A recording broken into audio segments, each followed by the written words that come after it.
Hi folks, thanks for joining me for day 18 of our T-shirt ministry scripture devotional. We're going to talk about the Beatitudes, Matthew 5, 3 through 12. We are so blessed, and that's what my shirt says, blessed beyond measure. So we're going to talk about, this is the multitudes. Jesus went up on the mountain and his disciples came to him and he taught them, saying, "Blessed are the poor in spirit, for theirs is the kingdom of heaven. Blessed are those who mourn, for they shall be comforted. Blessed are the meek, for they shall inherit the earth. Blessed are those who hunger and thirst for righteousness, for they shall be filled. Blessed are the merciful, for they shall obtain mercy. Blessed are the pure in heart, for they shall see God. Blessed are the peacemakers, for they shall be called sons of God. And blessed are those who are persecuted for righteousness' sake, for theirs is the kingdom of heaven. And blessed are you when they revile and persecute you and say all kinds of evil against you falsely for my sake. Rejoice and be exceedingly glad, for great is your reward in heaven. For so they persecuted the prophets before you." Now, folks, this is just full of hope and encouragement and promises today. Jesus knew what was coming.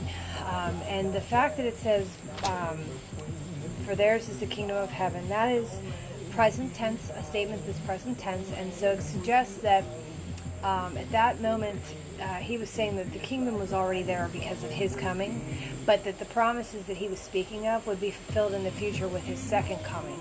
And then the fact that the statement, "Theirs is the kingdom of heaven," is at the beginning there and also after verse 10, it kind of says that those brackets, like, only the people that belong to the kingdom of heaven are going to be those that receive the promises of the Beatitudes. And, you know, it talks about those who mourn, those that are repenting for their sins, those who are meek, which is strong faith, that no matter what their consequences, they still stand strong in their faith.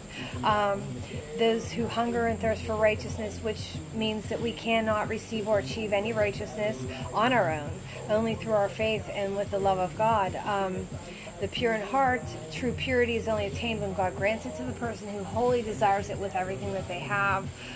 The peacemakers, resolving conflict, not seeking revenge, apologies and restitution, loving our enemies, those things that I spoke of last night in our last devotional yesterday. But also it says that blessed are you when they revile and persecute you and say all kinds of evil against you falsely for my sake. Rejoice and be exceedingly glad, for great is your reward in heaven.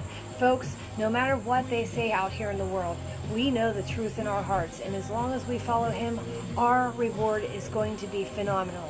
So if you need anything, put the prayers in the comments, like and follow and share, and I will see you tomorrow for the next day.